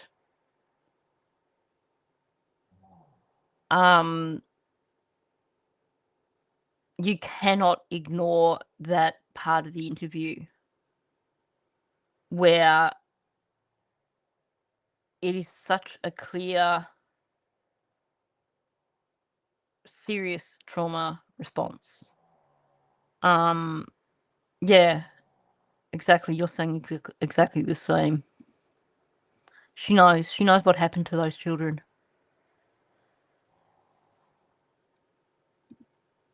Oh, look, yeah, definitely. I think this is something the way she spoke about her trauma in the interview was very wooden. And I think that's not coming from anything to do with this case. I think this is something that has been part of her narrative for many, many, many years. And she's applied that narrative now to her interview, which is why it doesn't seem to gel. I need to, I'll have to for my next live stream, or when I'm doing my discussion, my in-depth one with Malaya, I'll have to bring up Dom's interview when he's talking about his trauma to show you the difference. Because to me, it wasn't even dissociation the way she was talking about the trauma. It was a well-used narrative, I think, that's been pulled out a lot in the past. And I think she's in giving that part of the narrative, she's switched off any thoughts about Lily and Jack, about the case, and she's just gone back to something she's used to saying. I'm not sure if I'm explaining that very well.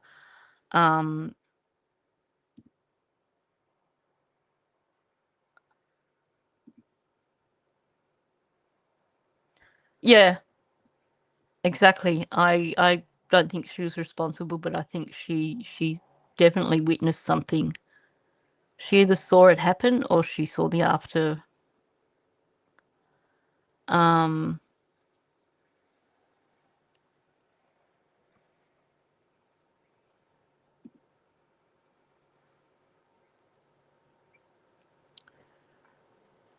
Yeah. Unfortunately, there's a lot of denial going there. So I don't think she's going to heal. But then, yeah, look, I won't get into the trauma side of it right now. But right now, while she's...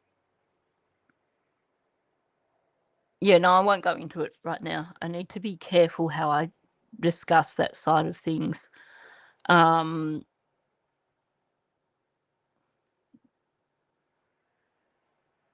Yeah, look, that look of horror was, to me, a parent who their child has done something and the thought of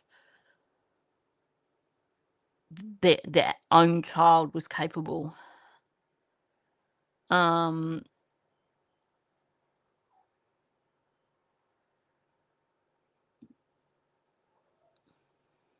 Yeah. Look, at the end of the day, she's come out and she's stuck with their narrative. This is not her individual narrative that she was giving about Friday morning. This was their shared narrative that she was giving. She was basically the only way that she could protest her innocence was to turn around and essentially stand up for Daniel as well and portray him as being innocent. I agree, Grover.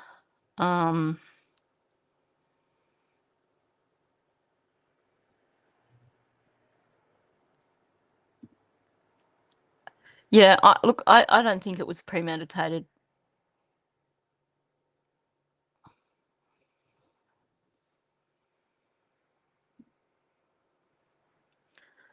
Yeah, there's definitely a lot that's not being processed there. And it's not just about IQ. I think, like I said, when I was watching it, when I was doing my live stream, it was like, around midnight. But there was a lot of things that I could not get a read on. And I think it is because her mind's all over the place. Yes, there's so many. I was so annoyed that I didn't get to do that live stream yesterday because I really wanted to dig back into Jen in terms of Jen and Malaya. Because I see so many similarities between the two of them.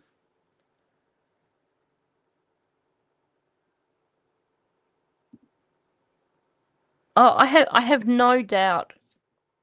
I have no doubt whatsoever that she was made to believe it was her fault. When you look at everything in the documents, when you look at everything Daniel and Janie have said, one thing we can be certain of is that she has had 3 years of being told she's a bad mother.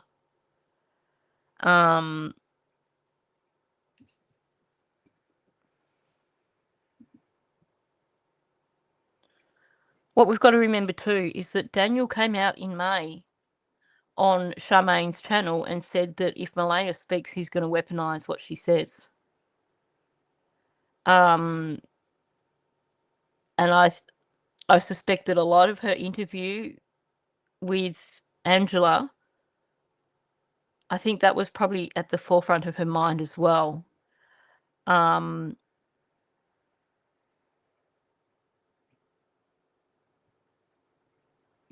You're certain she feels no guilt? Is this from your like personal interactions with her and stuff? I've got reservations both ways.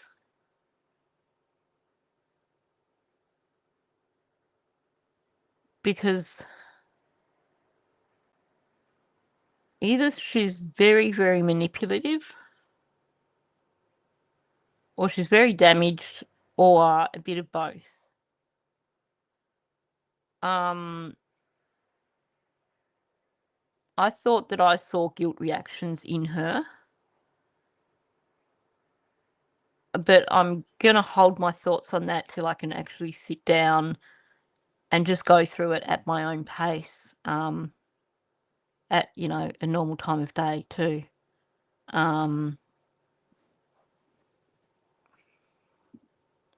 Only that interview and her stance on being owed answers.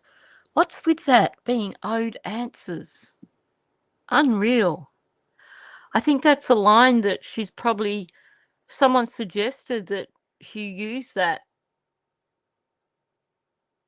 like the Amber Alert thing. It's part of the constructed narrative.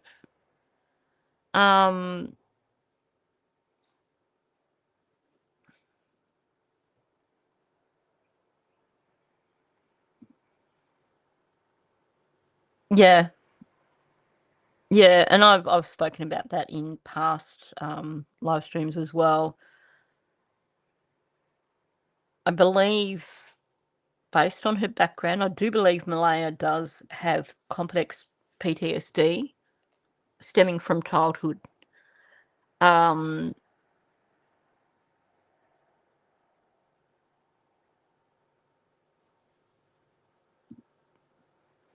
Yeah, I do too. There were a number of things that were said in that interview that just didn't ring to me as being something that was coming from her.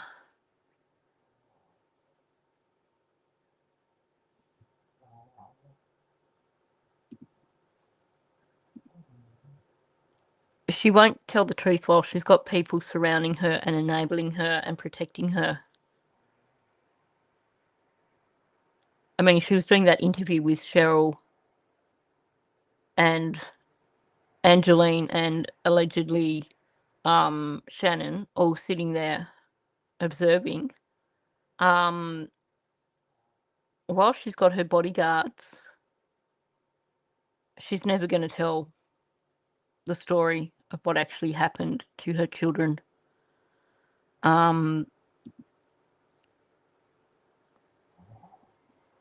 Even if she wanted to, I think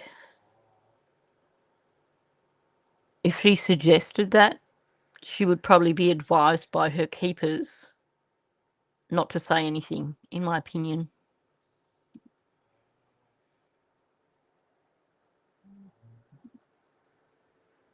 Yeah, I think I do think a lot of the script was written by someone else.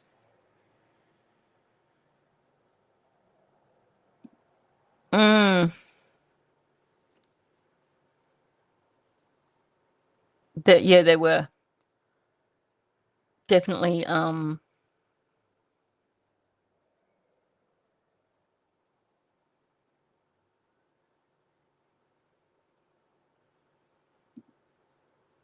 those same people don't know to believe her, as far as I can see.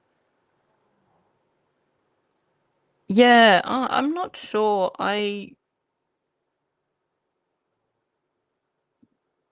Yep, that was a big standout for me. Malaya, just like Janie and Daniel, was referring to a single event. She wasn't talking about her children going missing. She was talking about a single event.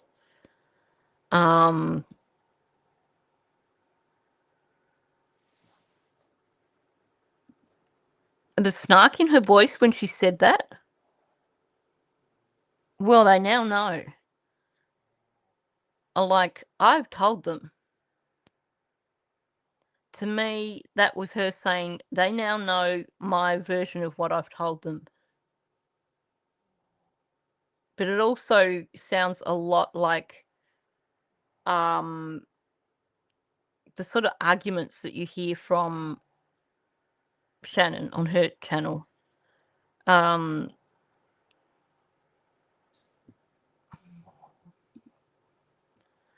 Sadly, Grover, I think that could well be the case.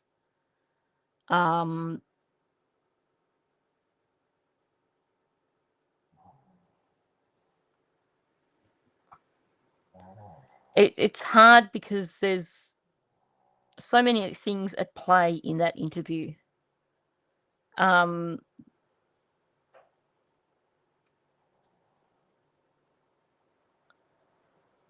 But I think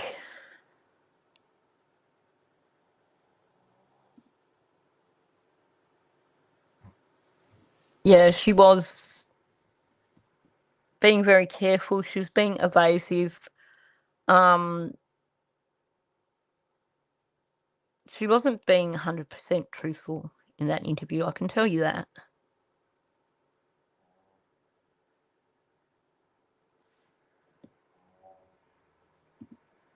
Yeah, I need to watch it back through and just pay attention to where the cuts are. I think it was, I can't remember who it was, somebody mentioned in the comment section from my live stream that there was one bit where it seemed like the answer she was giving didn't match the question, and that they might have cut that wrong.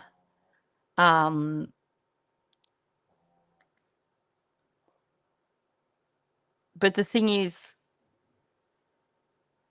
I think it was Belinda, she told that it doesn't matter, you can lie to the public.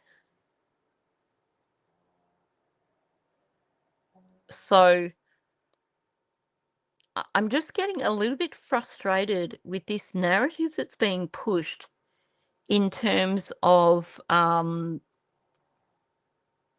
you know, there's more to the story, but we don't have to tell you that. This way of insinuating there's more to the story that proves Malaya is completely innocent, but we don't have to tell you what that is.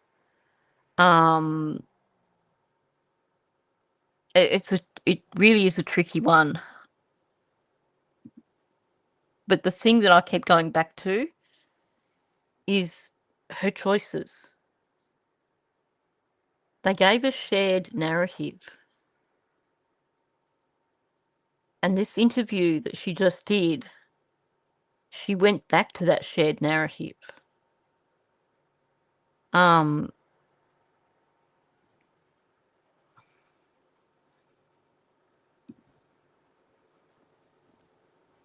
Yeah.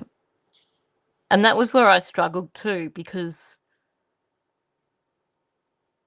again, we're supposed to now believe that the pair of them are completely innocent. Well, I don't buy it. There were 3 people on that property when those children went missing. They did not wander off into the woods. They were not taken off the property alive by anybody. They were not abducted. RCMP have made that as clear as they can without explicitly saying it. RCMP have made it really clear without actually being explicit that whatever happened to Lily and Jack happened on the property. Well, there were 3 people on that property. Janie, Malaya, and Daniel. But apparently, according to them, those 3 people are all innocent. And yet, we have that look of horror on Janie's face when she's talking about, my son didn't do anything. We have statements from them that are statements they've come up together that everything's, we did this, we did that.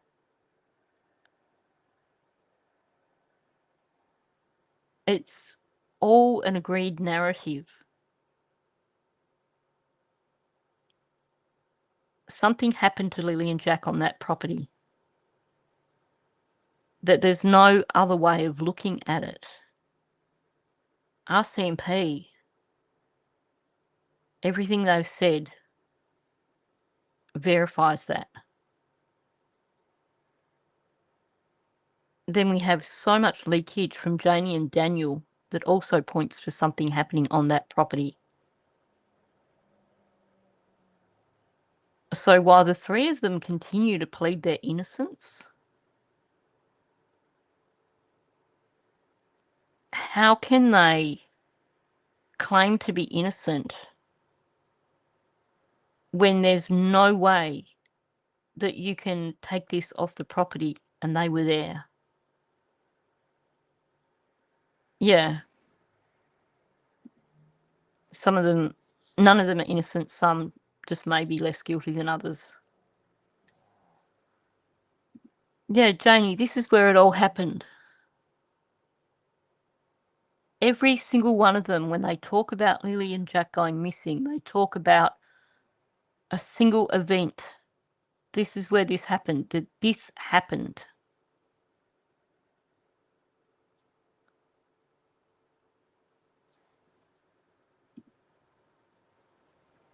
Yeah. The thing is, Malaya is in a position where the narrative has been pushed so hard of the children being taken off the property by someone connected to Malaya. So she can't push that narrative and try and flick it back on Daniel because it just wouldn't sell. And it's been made pretty clear by so many people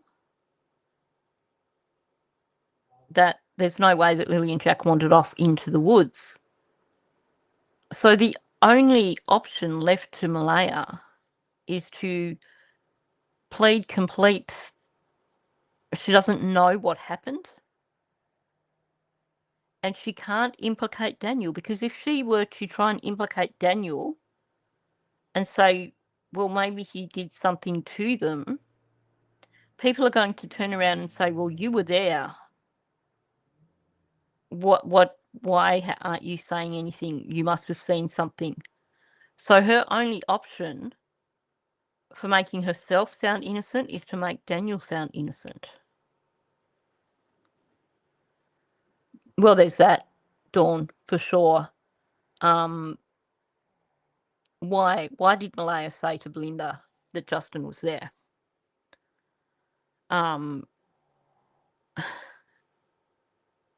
I can't drop that one either.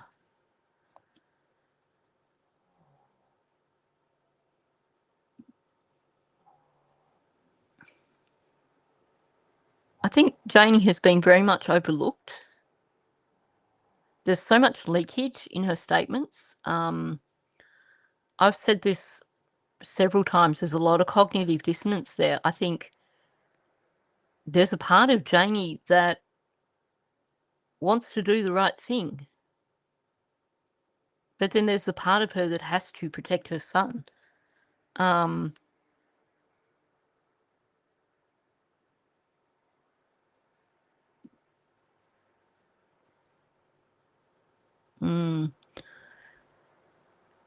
True, Bonza. I can't put that up because we can't speculate on anything to do with Daniel's case. I kind of don't think that that relates to, in fact, hypothetically, this is only hypothetical because obviously we don't know who the individual was, but Daniel's charges go up to March. They don't go up to May. So the charges occurred several months before the children went missing. Yeah,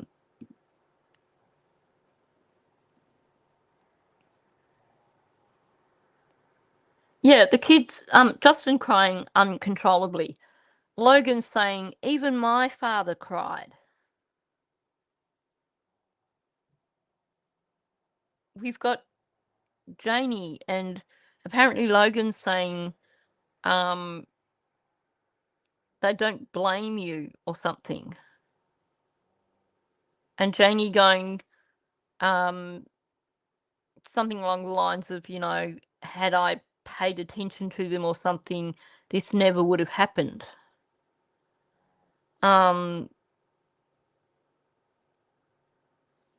Too many things that exactly. If Malaya did anything to the children, they would have thrown her in it straight away. Daniel doesn't have the same loyalty to Malaya, which is normal because in a coercive relationship, it's the victim that gets that trauma attachment. So Daniel's looking out for Daniel.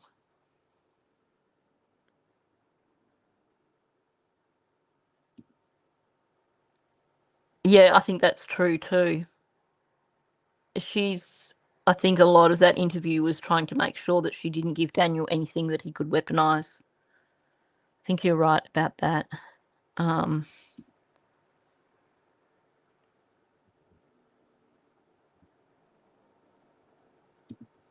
Yeah, exactly. It's Daniel's family. That's it. If I'd just gotten up to see them.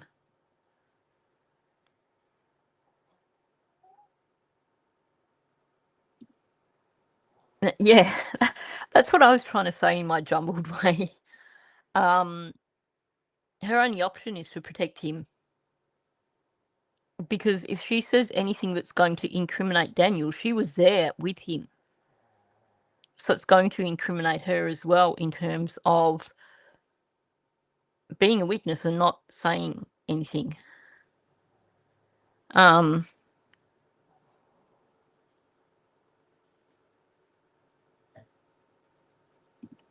Yeah. And then you throw Janie into the mix. She's both their alibis because she allegedly heard the children that morning.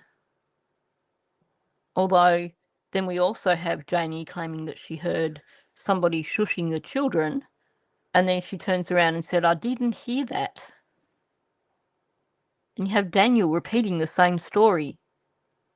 And both of them turning around and saying, Durwood made that up. Durwood lied. And then them accusing Belinda of making it up. Like, why would you just randomly make something like that up anyway? What's the gain from making up something like that? Especially when it is supporting a made-up story.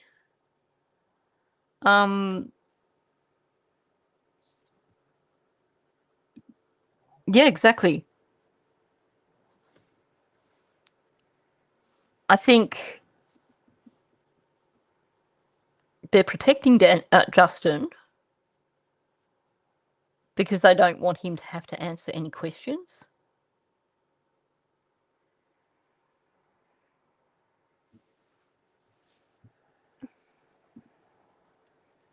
Yeah, exactly. That is exactly what's happening. They've alibied each other. And I believe that behind the scenes, something has been said in terms of them trying to lay blame on Malaya for being responsible for taking the children off the property. So they've changed the story from the shushing because they have to be more careful about how they accuse Malaya.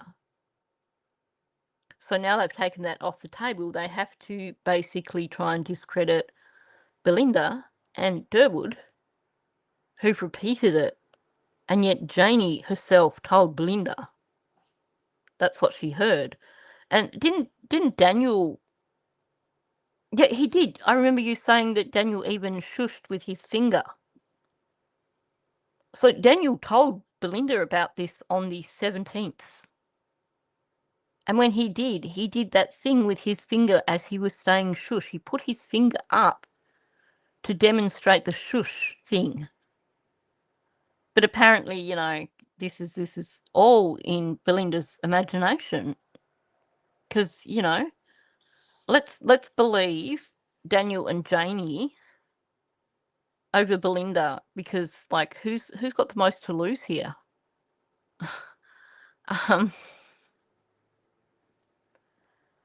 Oh, I haven't had a chance to listen to that yet.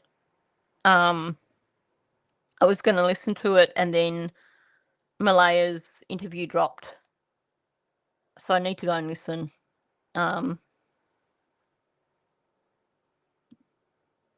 Yes, exactly. They did that right up until the documents came out, and then they changed it all. But see, I've said this so many times. When you have a visual cue in terms of something you've been told, it makes it so much harder to forget.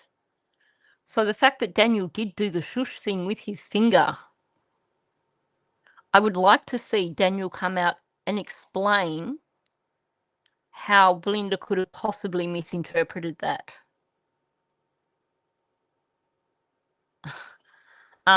Or is he just going to try and do what he's done with Paddy and claim that now Belinda's got dementia?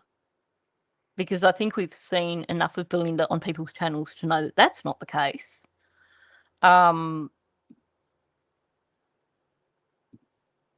Yes.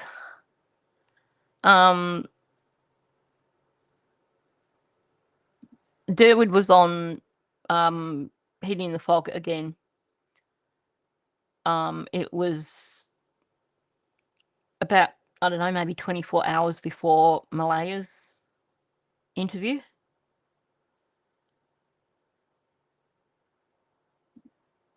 Yes. So true. So true. That is a good point. He didn't know what Malaya had said.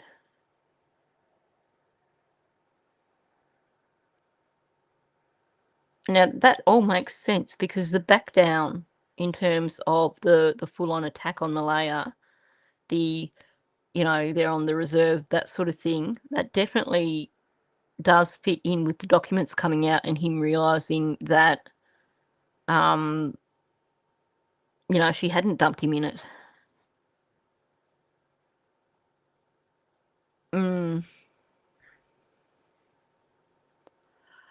Oh, he did too.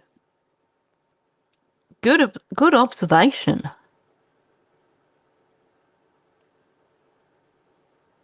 Good observation. He did too. So that's the thing with these stories. There's always a little bit of truth in them. It's just finding where that is in the first place.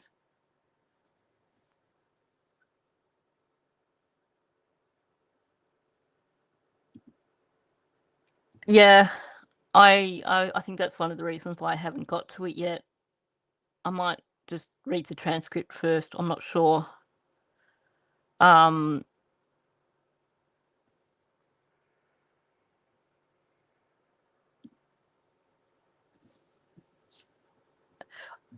must admit, I am wondering if we're about to see something coming up.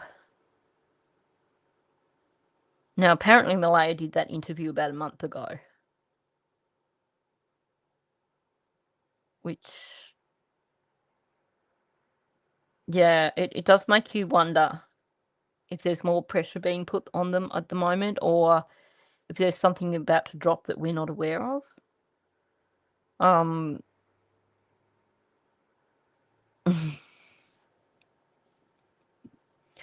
It's more of the same BS from Notwood. Yes, I think you are correct. I'm bracing myself. I know I have to listen to it, but it's not something that I'm looking forward to. Anyway, I think I'm going to wrap it up. I got totally off topic, but I think these are important things that we needed to discuss anyway, so it's certainly not a bad thing. I'm so grateful that we had Belinda and Chelsea in here to just clarify some things. And again, kudos to Mike for sorting out the blanket situation. They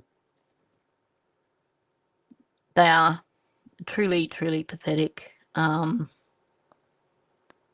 whole... Yeah, I hadn't even picked up on the shush thing with Lily, but yeah, definitely the switching around. Anyway, thank you so much for coming in. Thank you for listening. If you haven't hit the like button, please hit the like button on your way out. Also, if you are new, please subscribe. If you are listening on replay, please do leave a comment. I think I've just about said it all. Durwood's the same mindset basically as Malaya and Daniel now. Yeah, how come he's gone back to that? Has he made up with Daniel and Janie all of a sudden? Because for a moment there, I thought he was going to basically flip on them when they had that falling out, but now it sounds like he's gone back to the original narrative. Go figure. Anyway, I'm going to wrap it up there. So thanks for coming in, and I'll catch you all in the next one.